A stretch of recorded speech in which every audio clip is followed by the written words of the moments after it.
Ini ya, jadi tahapan manusia di alam akhirat. Nah, setelah manusia meninggal, ya, setelah manusia meninggal masuk ke alam barzakh, ya. Nah, nanti setelah kiamat, tahapannya yaitu yang pertama ada namanya yaumul ba'ats, ya, yaumul ba'ats atau hari kebangkitan.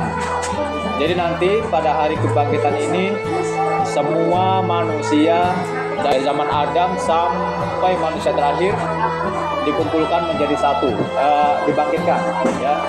Namanya hari pembangkitan. Semua dibangkitkan. Semua yang sudah meninggal, semua yang sudah hancur, ya, belulangnya sudah hancur semua, sudah habis dimakan cacing, ya kan? Ada juga yang sudah menyatu dengan tanah, sudah hancur. Maka di hari itu nanti semua akan dibangkitkan semua. Dan bermacam-macam rupa, ya, tergantung amal perbuatan yang kita lakukan selama di dunia waktu hidup. Nah, itu. Apa namanya? Yaumul ba'ats. Nah, seperti yang dijelaskan di surah Al-Mu'minun. A'udzubillahi minasyaitonirrajim. Tsumma innakum yaumal qiyamati tub'atsun. Kemudian sesungguhnya kamu akan dibangkitkan dari kuburmu pada hari kiamat. Nah, nanti kalian saat itu akan dibangkitkan, ya. Itu. Kemudian setelah dibangkitkan apa lagi? Yaumul nya setelah dibangkitkan. Lalu apa? Hari berkumpul atau yaumul mahsyar. Nah, setelah semua sudah bangkit, nanti manusia akan dikumpulkan, akan digiring, ya, digiring dan dikumpulkan ke suatu tempat, namanya mahsyar, ya, pada mahsyar. Nah, saat itu banyak kengerian di situ, ya, banyak hal-hal yang mengerikan.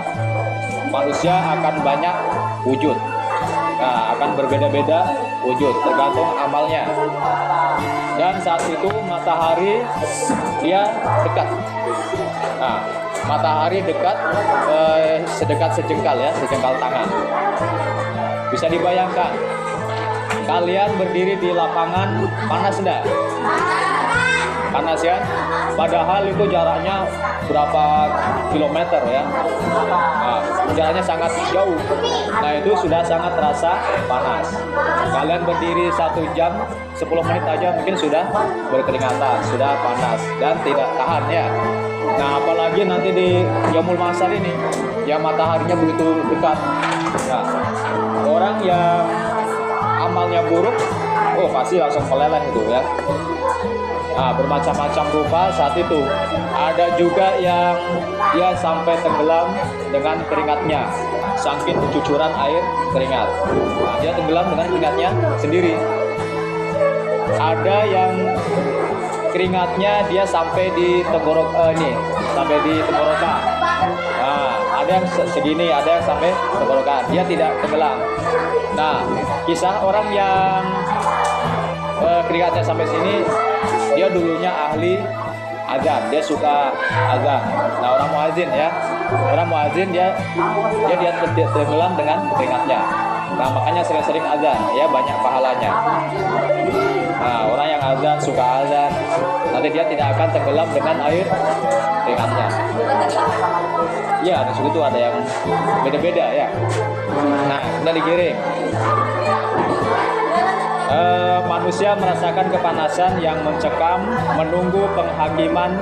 Setiap orang akan mengingat segala dosa yang pernah dilakukan, memikirkan dirinya apakah akan selamat atau tidak. Nah, saat itu orang pada kebingungan.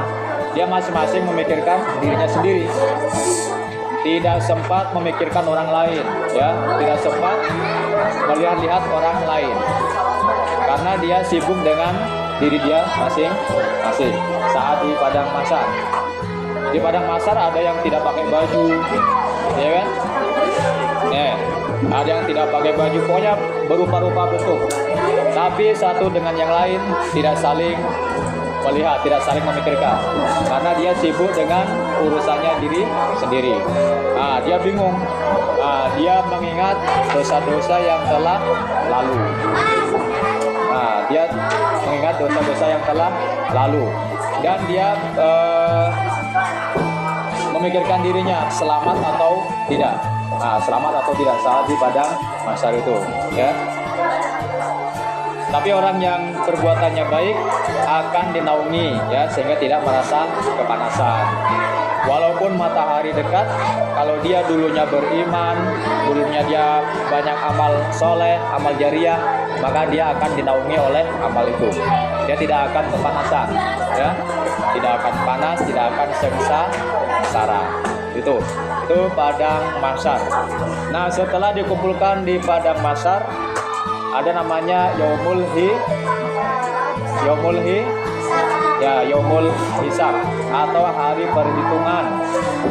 Nah, di hari itu semua amal kita akan dihitung, ya. Amal kita akan dihitung. Yaumul hisab yaitu timbangan. Timbang dengan hisab beda, ya. Ini yaumul hisab artinya hari perhitungan, yaitu hari dihitungnya amal perbuatan manusia ketika hidup di dunia. Hari dihisabnya amalan baik dan amalan buruk manusia. Hari itu manusia tidak bisa berdosa atas amal perbuatan yang pernah dilakukan di dunia. Mulut mereka akan terkunci, tangan mereka berbicara, dan kaki yang menjadi saksi. Jadi nanti saat dihisab, ditanya-tanya, ya, dihitung amalnya, itu bukan mulutnya yang menjawab, bukan mulutnya yang berbicara, tapi anggota badan yang lain. Dan tidak bisa berdusta waktu penghitungan itu, ya, tidak bisa berdusta. Beda dengan di dunia, manusia ditanya mungkin bisa berbohong, ya, bisa berbohong, bisa menyembunyikan, bisa mengada-adakan, bisa menambahi, bisa mengurangi. Tapi nanti di akhirat jujur, tidak bisa ditambah, tidak bisa dikurangi, ya. Itu. Makanya dari sekarang harus selalu hati-hati. Kemudian setelah itu yaumul Nah, setelah dihitung, nah kemudian ditimbang, hari penimbangan, ya, ditimbangan catatan amal baik dan amal buruk kita selama di dunia. Ditimbang mana yang banyak, amal baiknya kah atau amal buruknya. Maka dari sekarang harus kita bisa memperkirakan banyak amal buruk atau banyak amal baiknya. Coba Bapak mau tanya, kira-kira sampai sekarang banyak amal baik atau banyak amal buruknya? Nah, banyak buruknya. Nah, berarti kalau banyak buruknya, siap-siap menderita di akhir. Nah, supaya tidak menderita di akhirat, maka perbanyak perbuatan yang baik. Nah, banyak perbuatan yang baik. Siapa malaikat yang tugasnya mencatat amal baik? Masih ingat enggak? Malaikat Rakib atau Atid? Nah, ini lupa sudah kelas 5. Malaikat yang mencatat amal baik adalah malaikat Rakib. Nah, kalian menolong orang dicatat malaikat Rakib, itu kan baik. Kalian bersedekah dicatat malaikat Rakib. Kalian beramal jariah, termasuk senyum, termasuk menolong orang, nah itu amal baik. Terus yang mencatat amal buruk siapa? Malaikat, ya, malaikat Atid, itu yang mencatat amal buruk manusia. Nah, jadi dilihat, jangan sampai catatannya malaikat Atid yang lebih banyak dibandingkan dengan catatan malaikat Rakib. Rakib tadi yang baik-baik, ya. Nah, nanti harus ketika kita melihat buku catatan, kita bisa menerima dengan catatan tangan kanan, berarti baik, ya, tangan kanan. Nah, berarti amal baiknya yang lebih banyak. Kalau amal baiknya banyak, maka insya Allah kita akan selamat. Tapi kalau amal buruknya yang lebih banyak, nah ini hati-hati, ya, waspada. Nah, berarti nanti langsung balasannya antara surga dan neraka.